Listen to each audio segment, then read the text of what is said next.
पिछले अध्याय में जो विवेचना की गई थी वो था कि सतोगुण, रजोगुण और तमोगुण में जो कर्म किए जाते हैं उसके बारे में योगेश्वर ने अर्जुन को बड़े ही अच्छे ढंग से और अपनी शैली में उनको समझाने की कोशिश की। अब कर्ता के लक्षण क्या हैं? अब सतोगुण कर्ता, रजोगुण कर्ता और तमोगुण कर्ता, इसके लक्षण क्या है? कौन कौन सतोगुण की परिधि में आता है, कौन रजोगुण की परिधि में आता है और कौन तमोगुण की परिधि में आता है, इसको समझना बहुत जरूरी है। जो कर्ता संग दोष से रहित होकर, अहंकार से बचकर, धैर्य और उत्साह से पूर्ण होकर, कार्य के सिद्ध होने और ना होने में हर्ष, शोक इत्यादि विकारों से सर्वथा रहित होकर कर्म में प्रवृत्त है, वह कर्ता सात्विक कहा जाता है। यही उत्तम साधक के लक्षण है और यही भगवान श्री कृष्ण के लिए उत्तम कर्ता है। कर्म वही है, नित्य कर्म है, नित्य कर्म में उसका विश्वास है और वो नित्य कर्म करता हुआ ऊपर के सभी गुणों को जो बताया गया है उसमें निपुण है, तो वो भगवान श्री कृष्ण के नजदीक होने का दावा कर सकता है। आसक्ति युक्त कर्मों के फल को चाहने वाला, लोलुप, आत्माओं को कष्ट देने वाला, अपवित्र और हर्ष शोक से जो लिप्त होता है वह राजसिक गुणों का कर्ता माना जाता है। जो चंचल चित्त वाला, असभ्य, घमंडी, धूर्त, दूसरों के कार्य में बाधा पहुंचाने वाला, शोक करने वाला, आलसी, दीर्घ सूत्री, वह कर्ता तामस कहा जाता है। दीर्घ सूत्री कर्म को कल पर टालने वाला, यद्यपि करने की इच्छा उसे भी रहती है। इस प्रकार कर्ता के लक्षण रजो, तमो और सतो क्या व्याख्यान योगेश्वर श्री कृष्ण ने आगे कहा है। नया प्रश्न उन्होंने उठाया है जिसमें बुद्धि, धारणा और सुख के लक्षण का वर्णन है। हे धनंजय, बुद्धि और धारणा शक्ति का भी गुणों के कारण तीन प्रकार का भेद मुझसे सुन।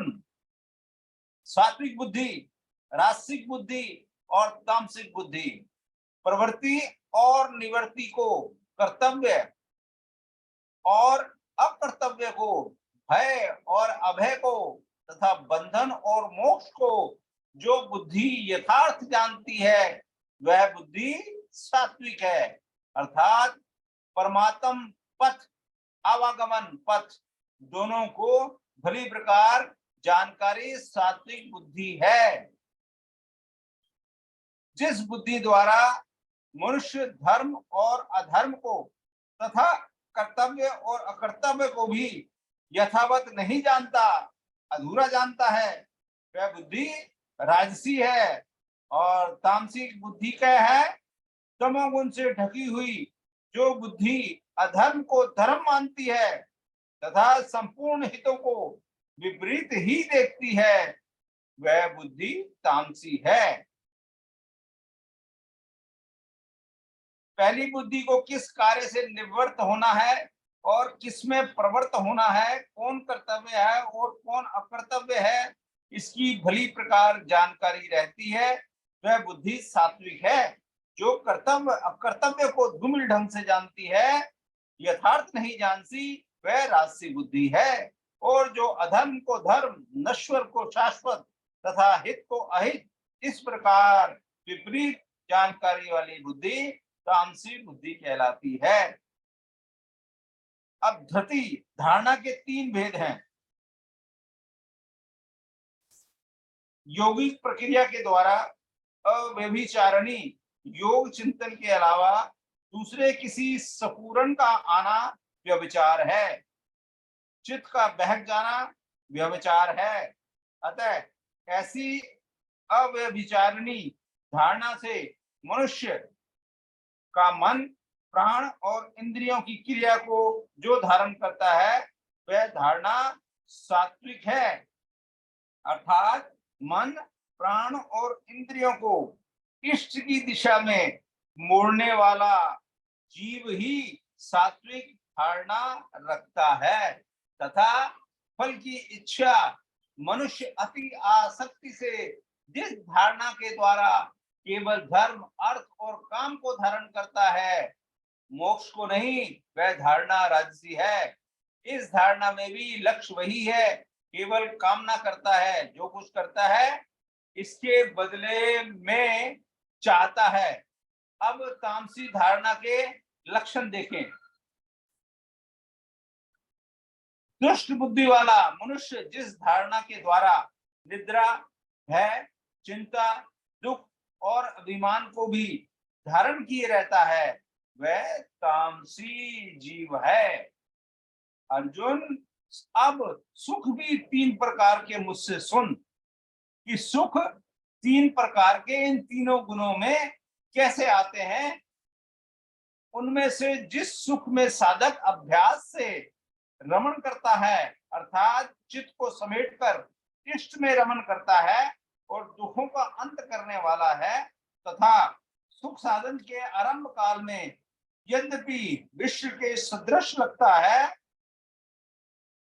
प्रहलाद को शूली पर चढ़ाया गया, मीरा को विष मिला, कबीर कहते हैं सुखिया सब संसार है, खाए और सोवे, दुखिया दास कबीर है, जागे और रोवे।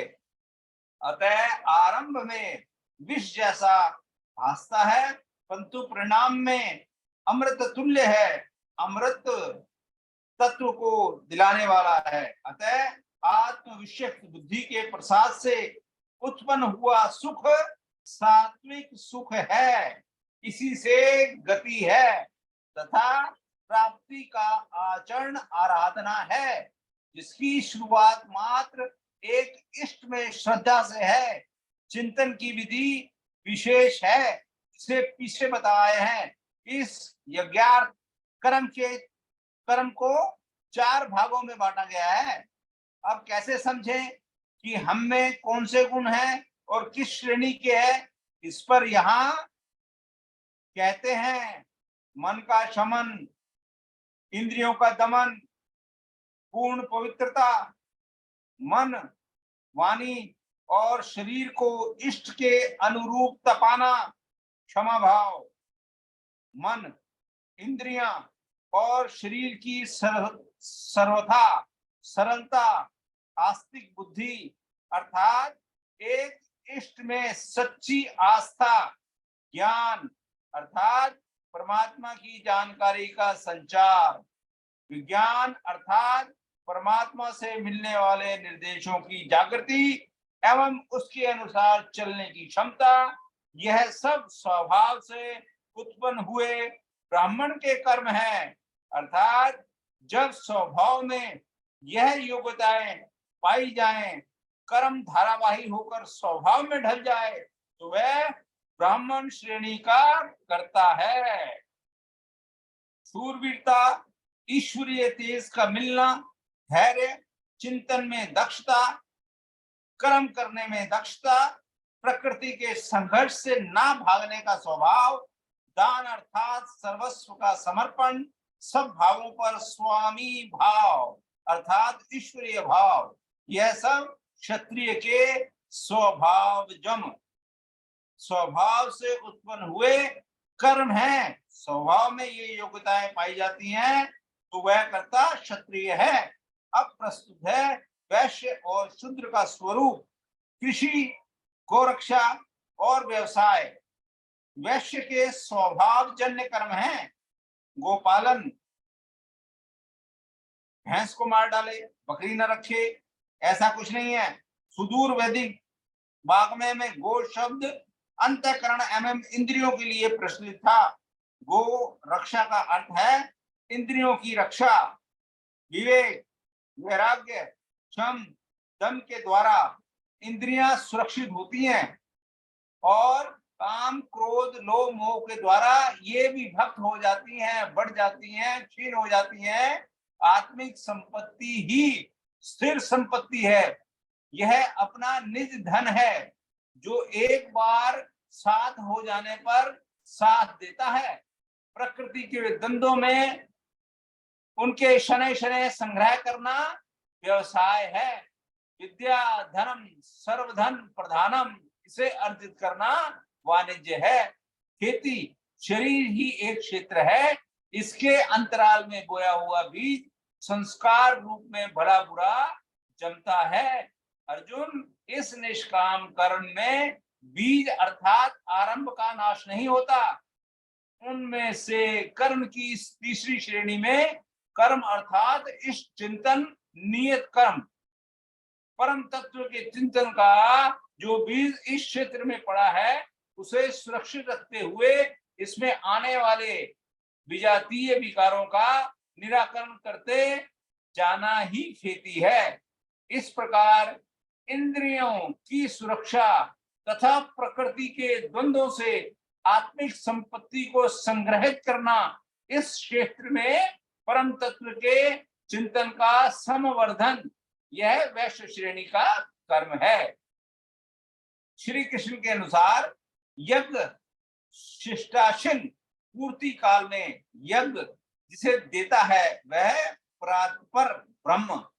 उसको पान करने वाला संत जन संपूर्ण पापों से छूट जाते हैं और उसी का शनै शनै चिंतन क्रिया से बीजारोपण होता है। उसकी सुरक्षा खेती है।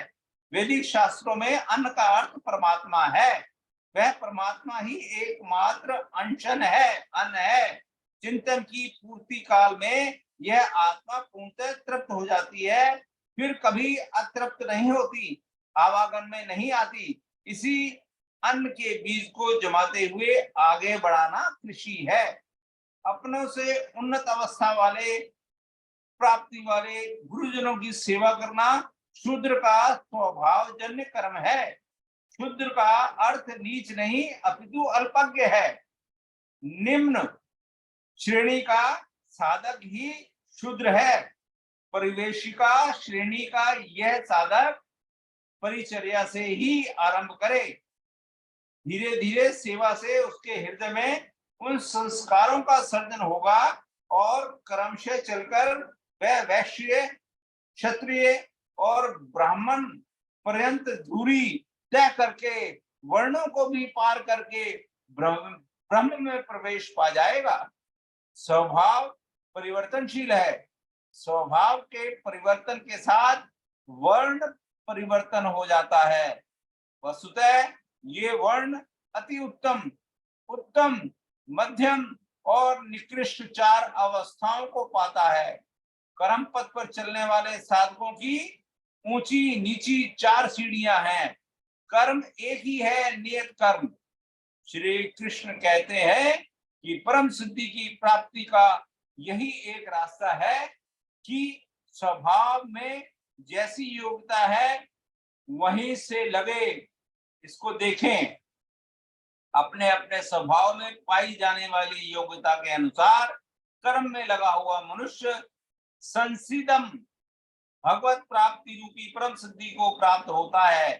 पहले भी कह आए हैं, इस कर्म को करके तू परम सिद्धि को प्राप्त होगा। कौन सा कर्म करके? अर्जुन, तू शास्त्र विधि से निर्धारित कर्म यज्ञार्थ कर्म कर।